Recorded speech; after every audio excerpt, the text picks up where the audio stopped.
గ్రామం విట్టంపేట. మేము అదే మాకు రిజర్వేషన్ అనేది జనరల్ మహిళ వచ్చింది. జనరల్ మహిళ రావడంతో అయితే మేము ఇప్పటిదాకా ఇంటింట మా భార్య మేము అందరం ప్రచారం చేయడం జరిగింది.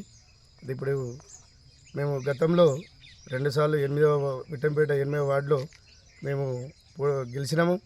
అక్కడ డ్రైనేజీలు కావచ్చు, సీసీ రోడ్లు కావచ్చు, కరెంటు విషయం కావచ్చు, ఏ ప్రాబ్లం ఉన్నా కానీ మేము పని చేసుకున్నాము. అయితే అదే ఆశతోటి ఖచ్చితంగా మమ్మల్ని ఈ జనరల్ మహిళ వచ్చింది కాబట్టి మా భార్య ఇప్పటిదాకా ప్రచారంలో ఉంది. అది ఇలా సండే కాబట్టి ప్రతి మగవాళ్ళు కూడా కొద్దిగా ఆదివారం కాబట్టి వాళ్ళు వారం మొత్తం పని చేసుకొని చేదాదీరడానికి ఈ వనంలోకి వస్తారని చెప్పి వాళ్ళు ఇక్కడ ఉన్నారని చెప్పి వాళ్ళందరికీ నేను మా భార్యను గెలిపిమని, మాది ఫుట్బాల్ గుర్తు, గెలిపిమని చెప్పి ప్రతి ఒక్కరి దగ్గరికి పోయి మేము ఈ వనంలో ప్రచారం చేయడం జరుగుతుంది. గీతావనంలో ఈ ప్రచారం చేస్తున్నాము.